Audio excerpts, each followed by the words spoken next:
Éric Julien me dit « Ne penses-tu pas que Paris sera meilleur sans toutes les stars qui empêchaient un certain collectif et un esprit de groupe? Merci. » Alors ça, pour moi, c'est typique de ce que j'appelle une tarte à la crème. Même si ça s'est pas bien fini, le duo Mbappé-Neymar a été pendant de longues saisons quand même assez étincelant. Et même si Mbappé n'a jamais remporté la Ligue des Champions avec le PSG, on peut pas dire non plus qu'il est sous-performé durant ses 7 ans au club. Donc voilà. Après, c'est toujours pareil. On dit que les droits TV baissent, mais t'avais un championnat où il y a un an, il y avait Neymar, Messi et Mbappé. Aujourd'hui, les trois sont partis, il n'y a plus rien.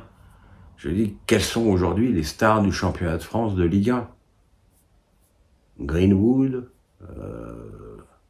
j'ai même vu un truc sur un site où la star de Lens, c'était Thomasson, qui est même pas titulaire. Donc,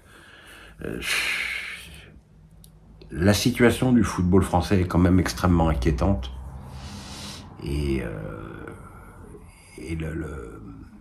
le fait qu'il y ait moins de stars, même au PSG, n'est pas forcément une bonne nouvelle, parce que, regardez, il n'y a plus un pays étranger qui veut diffuser notre championnat, mais c'est aussi parce qu'il n'y a pas de stars. S'il y avait Messi, Neymar, Mbappé, croyez-moi, le foot français serait diffusé dans les autres pays en Europe.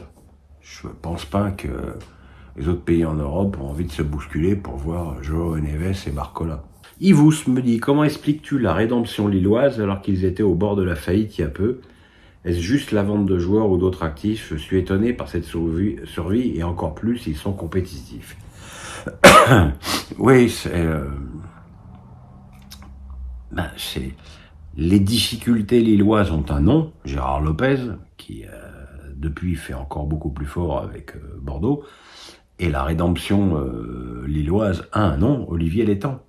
Alors je sais qu'Olivier Létang n'a pas forcément bonne presse dans le football français, que beaucoup lui reprochent d'avoir une grande gueule, d'être omnipotent, qu'on le voit beaucoup. Mais on peut dire ce qu'on veut. Olivier, il sait gérer un club. Et il a su faire des économies tout en effectivement gardant un côté compétitif à son club. Et dans un moment où le foot français est en difficulté, je pense que la gestion du club de Lille est à montrer en exemple auprès des autres clubs. Alors, question de Cédric. Je me posais une question, si le futur remplaçant de La Brune reprenait le dialogue avec Canal+, et au passage revoyait un peu les prix des droits de la Ligue 1, penses-tu qu'un accord serait possible pour le futur des droits TV? Le foot sur Canal me manque. Alors le problème, c'est que revoyer un peu le prix des droits de la Ligue 1, ça veut dire que tu sous-entends qu'il faut baisser les droits. Baisser les droits, c'est baisser l'argent pour les clubs. Là, entre le budget de fonctionnement de la Ligue, qui est pharaonique d'ailleurs, soit dit en passant, puis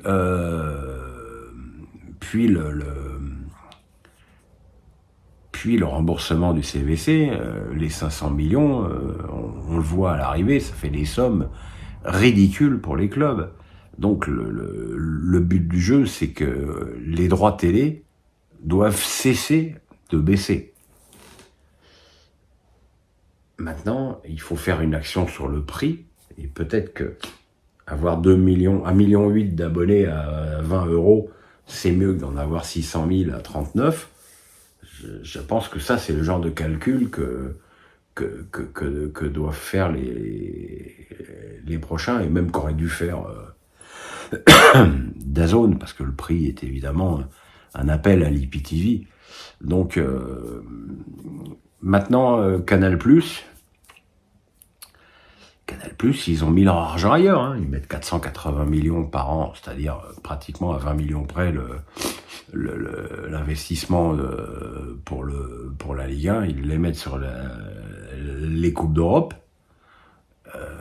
Donc voilà, à partir de là, et puis ils ont la moto, et puis ils ont la F1, et puis ils ont le rugby, et puis ils sont très bien comme ça, et ils n'ont pas vocation de... Voilà.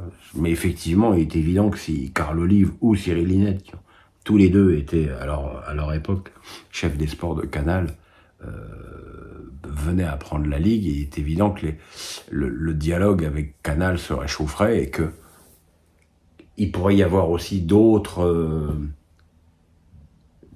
comment dirais-je, d'autres options que simplement retransmettre la Ligue 1 sur Canal, mais Canal pourrait aider à une diffusion, à une chaîne, participer à une chaîne de la Ligue qui me semble quand même quelque part être un petit peu l'avenir, quoi. Anatole du 49 me dit « Pensez-vous que Lee Kang-in puisse encore progresser ?» J'ai un doute depuis le début avec ce joueur que je trouve un peu léger et qui, même s'il a mis un très joli but au Havre, moi quand je le voyais jouer avec son club espagnol, je voyais un mec qui driblait, qui machin. Je l'ai pas vu dribbler un adversaire depuis qu'il est à Paris. Je ne le vois que dribbler vers l'arrière. Et voilà, j'ai un petit peu peur que le costume du PSG soit un peu grand pour lui. Je souhaite me tromper, mais je suis pas totalement convaincu. Habib me dit « Qu'as-tu pensé de la prestation de Marseille et de Paris ? Marseille est un candidat crédible au titre avec 2 Herbie. » Ben, encore une fois, et dans des proportions différentes, les 2 victoires sont un petit peu en trompe-l'œil. Paris était à 1 partout au Havre à la 85e et a marqué 3 buts en 4 minutes. Et Marseille a mené 3-0 à la mi-temps alors que Brest a raté un pénalty et que Rouly a fait quand même de très très beaux arrêts. Donc je dirais que dans les 2 cas, les victoires sont un petit peu trop importantes comparé à la vraie prestation des 2 équipes. Que Marseille soit un candidat crédible au titre avec 2 Herbie, je crois que tout le monde le souhaite. Je pense que avec la fuite des stars de la Ligue 1, le championnat de France aura une chance d'exister s'il y a de nouveau un suspense et des équipes qui soient capables de venir enquiquiner le PSG. Voilà, Marseille et Monaco me semblent pour les 2 équipés pour ça. Maintenant, encore une fois, je pense que le but du jeu pour ces équipes, c'est surtout, alors pour Marseille, de retrouver la Ligue des Champions, et pour Monaco, d'y être de façon pérenne tous les ans. Je pense, malgré tout, que Paris a encore un petit peu d'avance sur les autres, mais voilà, rien n'interdit aux autres clubs de se bouger. Hein. Neil Araman me dit « Question par pure curiosité, lors de l'interview d'Evra t'insultant, tu avais déclaré qu'une partie de l'interview avait été coupée. Peux-tu dire pourquoi? On n'a jamais su ce qui avait été dit lors de ce passage. Peux-tu nous le dire ou comptes-tu le dire un jour ?» Je compte pas te le dire parce que je ne le sais pas. L'histoire est la suivante. Evra fait une interview sur Téléfoot où il m'insulte, où il insulte Roland Courbis, Elisa Razou, Fernandez. Et en fait, il y a quelqu'un de la prod de Téléfoot qui m'appelle pour me prévenir de cette interview. Et le gars me dit sache que on a coupé et que nos services juridiques nous ont fait retirer des tas de choses qui auraient valu un procès. Donc il n'est pas rentré dans les détails, je lui ai pas demandé non plus. Voilà, donc l'interview elle est passée comme elle est passée. Il avait dit que si je faisais 7 jongles, il arrêtait sa carrière. Je les ai fait, il l'a pas arrêté. Qu'est-ce que vous voulez que je vous dise? Quand t'as pas de figure, Voilà, quoi. Guillaume Alicia, comment as-tu trouvé le premier match de Mbappé en Liga? J'ai trouvé qu'il avait été dangereux. C'est vrai que les trois occasions qu'il a sont trois occasions au premier poteau gauche sans angle où il peut pas faire beaucoup mieux. Après, je ne peux pas m'empêcher d'avoir un petit fond d'inquiétude sur l'avenir de Mbappé au Real, parce que les deux matchs que j'ai vus me confirment dans l'idée que c'est évidemment à gauche qu'il est le plus efficace, et qu'à gauche il y a Vinicius. Alors Vinicius, il peut jouer ailleurs qu'à gauche, parce que visiblement dans cette équipe il veut tout faire. Il a encore eu un comportement hier absolument invraisemblable, qui rend ce joueur aussi talentueux que détestable. Donc voilà, après, encore une fois, Zidane, il lui a fallu 6 mois pour s'adapter au Real. On va pas demander à Mbappé de le faire en 6 jours. James Niçois me dit, pensez-vous que avec l'effectif de Francaise, l'OGC Nice peut avoir des ambitions élevées, et ce, dans tous les tableaux? Bah pas trop. La blessure de Mofi est évidemment problématique, parce que voilà, c'est un joueur qui pesait. Il y a pas vraiment de doublure à Boga. Le milieu de terrain, Kefren Thuram, a été remplacé par Dombele, qui offre quand même assez peu de garanties de constance à un bon niveau. Donc voilà, Todibo est parti, et ça s'est vu défensivement sur le premier match à Auxerre. Donc c'est pas une équipe pour laquelle je suis extraordinairement optimiste. Jackie Boy me dit, un mot sur Alain Delon, monsieur Alain Delon, une légende, l'avez-vous déjà rencontré? Alors oui, je l'ai rencontré une fois, à la sortie d'un palace parisien où j'avais un rendez-vous, l'hôtel du collectionneur, pour ceux qui connaissent. Et il était là, il sortait, il attendait un taxi. Et c'est lui qui vient me voir et qui me serre la main avec une poigne bien virile, et qui me dit, ah, le foot. Et comme je suis un peu con, je lui ai sorti, oui, c'est moi. Et je l'ai regardé et je dis, vous faites quoi dans la vie? Et ça l'a fait évidemment rire. On a discuté quelques minutes en attendant son taxi. C'était...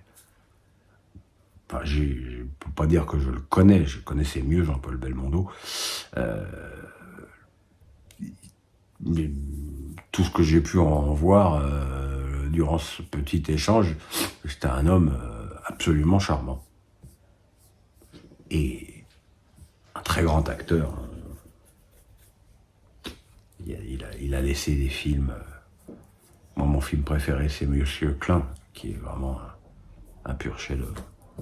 Et qui est un film qui n'a d'ailleurs failli pas voir le jour, puisque personne ne voulait le produire, et que Norbert Sada lui a fait lire le scénario, et que il a dit je veux le faire, et que donc du coup il l'a produit. Lambe R me dit, qu'est-ce qui fait que le football français n'est pas attractif? Notre façon de penser le football, jouer pour ne pas perdre, ne pas vouloir encaisser de but plus que de vouloir en mettre, le manque de stars dû au manque de moyens, etc. Ce qui rend le football français pas attractif, c'est la pénurie d'attaquants. Alors, peut-être aussi qu'on ne sait pas les traiter, les attaquants en France, parce que Serhou Guirassy, il était pas titulaire à Rennes, et est devenu un grand buteur avec Stuttgart en Bundesliga, au point de signer aujourd'hui avec Dortmund. Donc,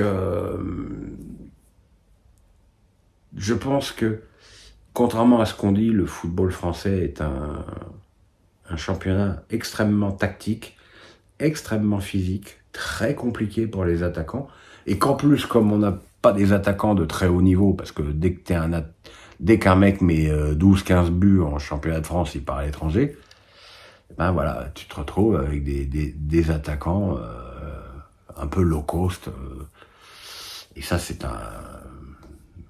pas un problème nouveau, c'est un problème qui qui dure et perdure. Et c'est pour ça que, finalement, quand tu vois l'OM qui est capable de recruter à la fois Greenwood et Wai, c'est quand même...